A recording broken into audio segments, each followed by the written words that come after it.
تمام ناظرین کو دل کی گہرائیوں سے خوش آمدید۔ ہجرت کا پہلا سال۔ ہجرت کے پہلے سال میں جو واقعات رونما ہوئے ان میں مسجد نبوی کی تعمیر، مکان نبوی کی تعمیر، بعض رکے ہوئے مومنوں کا مدینہ آ جانا وغیرہ اوپر مذکور ہو چکے ہیں۔ اسی ذیل میں ابو امامہ اسد بن زرارہ رضی اللہ تعالیٰ عنہ کی وفات بھی قابل تذکرہ ہے۔ ابو امامہ رضی اللہ پہلے سے بیمار نہ تھے، اچانک ان پر کسی مرض کا ایسا حملہ ہوا کہ فوت ہو گئے۔ یہ خبر آپ صلی اللہ علیہ وسلم کو پہنچی تو آپ صلی اللہ علیہ وسلم نے فرمایا کہ مشرکوں کو یہ کہنے کا موقع ملے گا کہ یہ کیسا رسول ہے کہ اس کے دوستوں میں سے ایک شخص اس طرح اچانک فوت ہو گیا۔ ان کی وفات کے بعد قبیلہ بنو نجار کے لوگ آپ صلی اللہ علیہ وسلم کی خدمت میں حاضر ہوئے اور عرض کیا کہ ابو امامہ ہمارا سردار تھا، اب اس کی وفات کے بعد آپ صلی اللہ علیہ وسلم ہم میں سے اس کا قائم مقام کوئی شخص سردار مقرر فرما دیں۔ آپ صلی اللہ علیہ وسلم نے فرمایا، تم بنو نجار میرے ماموں ہو، اس لیے میں بھی تم میں شامل ہوں اور میں خود تمہارا نقیب سردار ہوں۔ بنو نجار یہ سن کر باغ و باغ ہو گئے اور یہ اندیشہ بھی دور ہو گیا کہ اگر کسی دوسرے شخص کو ان میں سے سردار مقرر کیا جاتا تو انہی میں سے دوسرے اشخاص جن کو اپنی سرداری کی توقع ہوتی اس کے رقیب بن جاتے اور قبیلہ کا باہمی اتفاق چند روز کے لیے کس قدر کمزور ہو جاتا۔ اس طرح اس قبیلہ کی ہمت اور باہمی اتفاق میں پہلے سے بھی زیادہ اضافہ ہو گیا۔ نبی اکرم صلی اللہ علیہ وسلم نے مدینہ میں پہنچ کر سب سے پہلے جس چیز کی طرف خصوصی توجہ اور کوشش صرف فرمائی وہ شہر کا امن و امان اور باشندوں کے تعلقات باہمی کو خوشگوار بنانا تھا۔ آپ صلی اللہ علیہ وسلم نے اس بات کو جاتے ہی محسوس فرمایا کہ مہاجرین کی جماعت مکہ سے آئی ہے۔ وہ اہل مدینہ کے لیے باعث اذیت اور موجب پیچیدگی نہ ہونے پائے۔ ساتھ ہی آپ صلی اللہ علیہ وسلم کو یہ بھی خیال تھا کہ مہاجرین جنہوں نے دین کی خاطر انتہائی تکلیفیں برداشت کی ہیں اور اپنے گھر وطن عزیز و اقارب مال و زر خاندان برادری سب کچھ چھوڑ کر مدینہ میں آ پڑے ہیں اور زیادہ پریشان و دل شکستہ نہ ہوں۔ چنانچہ آپ صلی اللہ علیہ وسلم نے تمام انصار و مہاجرین کو ایک جلسہ میں جمع کر کے اخوت اسلامی کا آغاز فرمایا اور مسلمانوں کے اندر مواخاتہ یا بھائی چارہ قائم کر کے مہاجرین و انصار کے تعلقات کو نہایت خوشگوار بنا دیا۔ عموماً ایک ایک مہاجر اور ایک ایک انصاری کے درمیان مواخاتہ قائم ہو گئی۔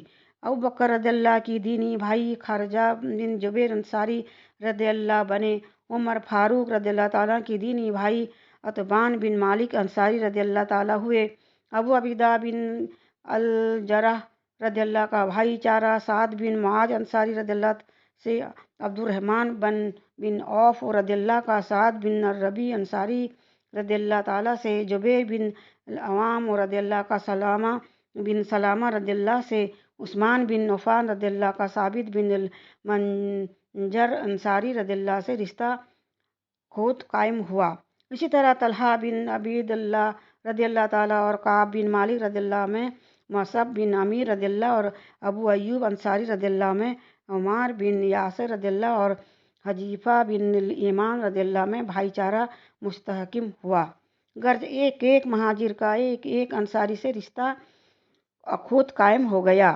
اس عہد مواخاتہ کو انصار مدینہ نے اس خلوص اور احتیاط کے ساتھ نبھایا کہ تاریخ میں کوئی دوسری نظیر تلاش نہیں کی جا سکتی۔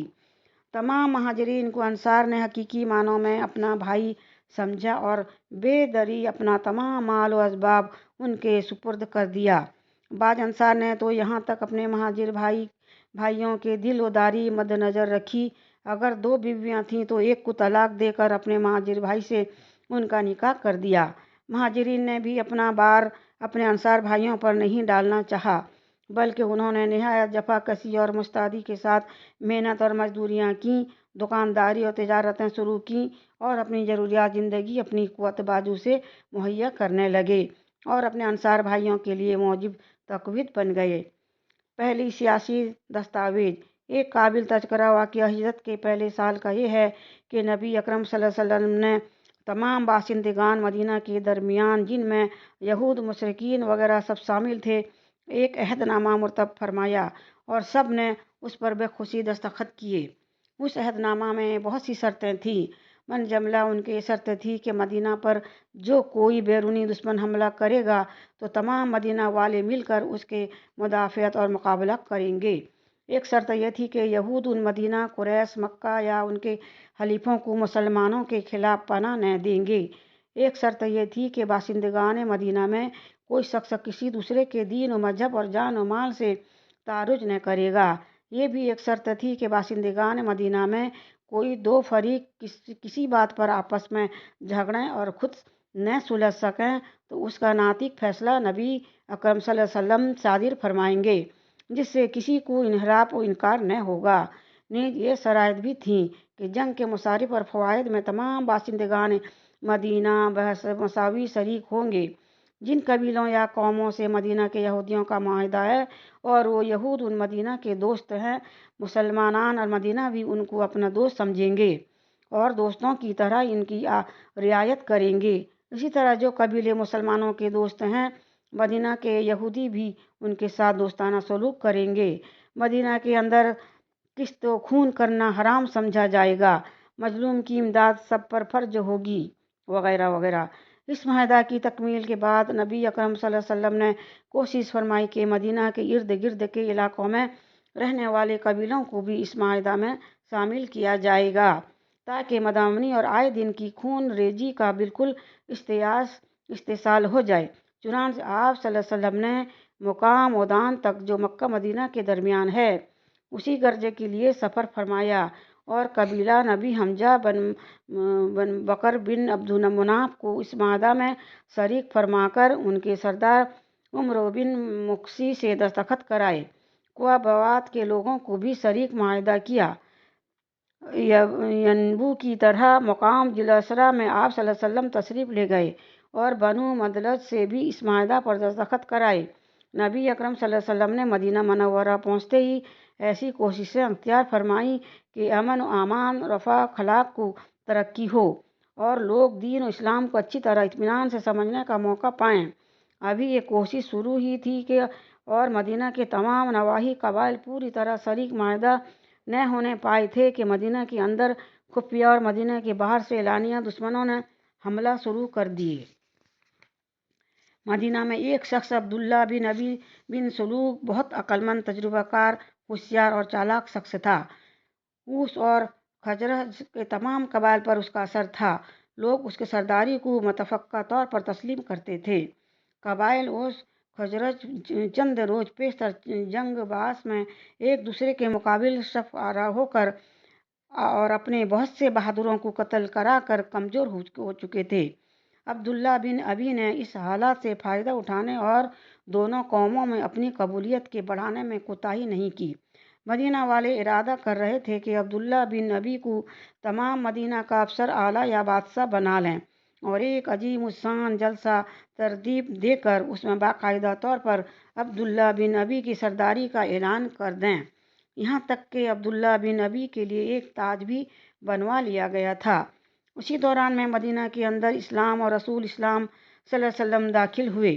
نبی اکرم کے صلی اللہ علیہ وسلم کے مدینہ منورہ تشریف لے جانے کے بعد مدینہ میں مسلمان سب سے بڑی طاقت سمجھے جانے لگے اور بالآخر مسلمانوں کی فوقیت و افسری کو مذکورہ بالا عہد نامہ پر دستخط کر کے سب نے تسلیم کر لیا۔ اس کا لازمی نتیجہ یہ بارآمد ہوا کہ عبداللہ بن ابی بن سلول کی تمام امیدوں پر پانی پھر گیا اور اس کی بادشاہیت اور سرداری خاک میں مل گئی، چونکہ وہ بڑا چالاک اور ہوشیار آدمی تھا۔ نبی اکرم صلی اللہ علیہ وسلم کو اگرچہ اپنا رقیب اور دشمن سمجھتا تھا، لیکن اس دشمنی کے اظہار کو غیر مفید سمجھ کر اپنے دل میں چھپائے ہوئے تھا۔ قریش مکہ کو جب معلوم ہوا کہ نبی اکرم صلی اللہ علیہ وسلم اور ان کے رفقا مدینہ میں پہنچ کر اطمینان کی زندگی بسر کرنے لگے اور دین اسلام کا دائرہ روز بروز وسیع ہو رہا ہے تو انہوں نے سب سے پہلی شرارت اور شیطانی سازش یہ کی کہ عبداللہ بن ابی اور مشرکین مدینہ کے پاس ایک تہدید آمیز پیغام بھیجا کہ تم نے ہمارے آدمی کو ہماری مرضی کے خلاف اپنے یہاں ٹھہرا لیا ہے۔ مناسب یہ ہے کہ تم اس سے لڑو اور اپنے شہر سے نکال دو۔ اگر تم نے ایسا نہ کیا تو ہم پورے ساز و سامان کے ساتھ مدینہ پر حملہ کریں گے۔ تمہارے جوانوں کو قتل کر دیں گے، تمہاری عورتوں پر متصرف ہو جائیں گے۔ اس پیغام کے پہنچنے پر عبداللہ بن ابی نے تمام مشرکوں کو جمع کیا اور مکہ والوں کے اس پیغام سے مطلع کر کے سب کو لڑائی پر آمادہ کر دیا۔ اتفاقاً نبی اکرم صلی اللہ علیہ وسلم کو اس مجلس اور سازش کا حال معلوم ہوا۔ آپ صلی اللہ علیہ وسلم فوراً اس مجمع میں تشریف لے گئے اور لوگوں کو مخاطب کر کے کہا کہ قریش مکہ نے تم کو دھوکہ دینا چاہا ہے۔ اگر تم ان کی دھمکی اور دھوکے میں آ گئے تو بہت نقصان اٹھاؤ گے۔ تمہارے لیے بہتر یہ ہے کہ تم ان کو صاف جواب دے دو اور اپنے عہد و اقرار پر جو ہمارے ساتھ ہو چکا ہے قائم رہو۔ اگر قریش نے مدینہ پر حملہ کیا تو ہم کو ان کا مقابلہ کرنا اور لڑنا بہت آسان ہوگا، کیونکہ ہم سب منقطع طور پر ان کے سامنے آئیں گے۔ لیکن اگر تم مسلمانوں سے لڑے تو اپنے ہی ہاتھوں سے اپنے بیٹوں، بھائیوں اور رشتہ داروں کو قتل کرو گے اور برباد ہو جاؤ گے۔ نبی اکرم صلی اللہ علیہ وسلم کی یہ بات سن کر تمام مجمع نے تائید کی اور اسی وقت تمام مجمع متاثر ہو گیا۔ عبداللہ بن ابی دیکھتا کا دیکھتا رہ گیا۔ اسی سال مسجد میں نمازیوں کو بلانے اور مشتاق کرنے کے لیے اذان شروع ہوئی۔ اسی سال یہود کے ایک زبردست عالم عبداللہ بن سلام مسلمان ہوئے۔